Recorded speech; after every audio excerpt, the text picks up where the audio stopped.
Hello friends, positive vibe में बम्बई से प्रभा लोढ़ा आपका स्वागत करती है।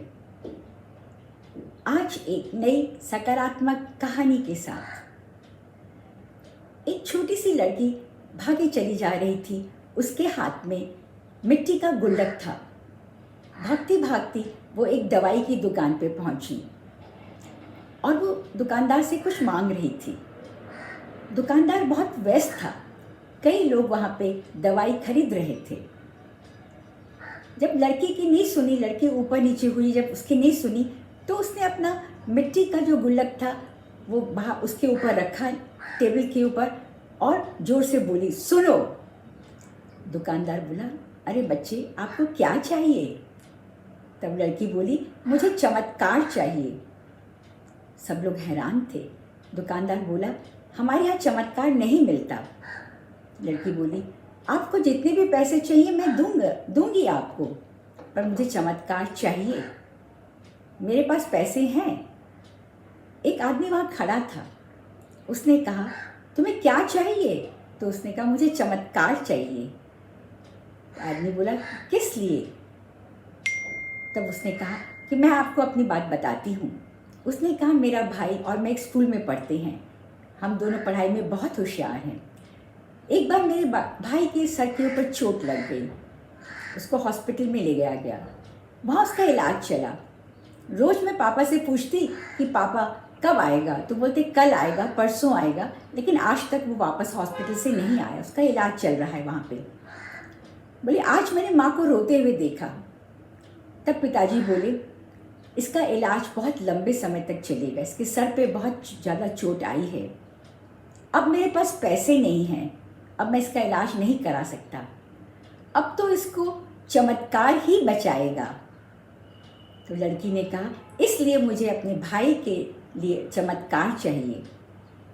तब वो आदमी जो था खड़ा था वो बोला, अच्छा तुमको मिलेगा, पर तुम्हारे पास कितने पैसे हैं? उसने कहा, बहुत पैसे हैं मेरे पास। और उसने वो गुल्लक, मिट्टी की गुल्लक नीचे तोड़ी। उसमें उसने अपने रुपए गिने। 19 रुपए थे। उसने कहा, मेरे पास बहुत रुपए हैं। तब वो आदमी बोला, 19 रुपए हैं? चमत्कार तो 19 रुपए के अंदर ही आता है।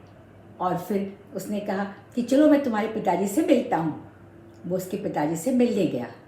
वो आदमी बहुत बड़ा देश का न्यूरो सर्जन था। उसने उस लड़के का इलाज कराया 19 रुपए के अंदर। इलाज कराने के बाद वो लड़का ठीक हो गया और वो घर आ गया। घर आने के बाद एक दिन सब लोग परिवार बैठे हुए थे। तब माँ ने कहा कि ये चमत्कार कैसे हुआ? आपने क्या किया, मुझे बताइए तो। तब वो आदमी ने कहा कि चमत्कार मैंने नहीं, इस बिटिया ने किया है। और सारी बात उसने पत्नी को बताई।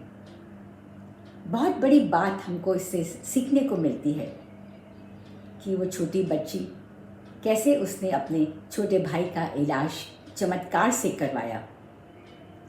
कई बार हम जीवन के अंदर हमें कोई रास्ता नहीं सूझता, हमें बहुत परेशान होते हैं, हम अपनी हिम्मत हार देते हैं, लेकिन हमारे अंदर एक छोटा बच्चा होता है।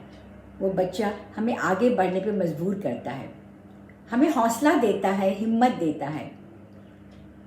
ना शब्द तो बच्चे को मालूम ही नहीं, उसको समझ में ही नहीं आता कि ना भी कुछ हो सकता है।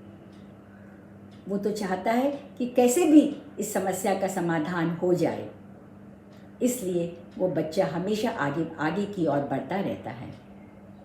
हमें भी कभी हिम्मत नहीं हारनी चाहिए, हमें कोशिश करते रहनी चाहिए। एक बच्चा हमेशा कोशिश करता है, कोशिश उसको ज़रूर फल देती है और वो सफल हो जाता है।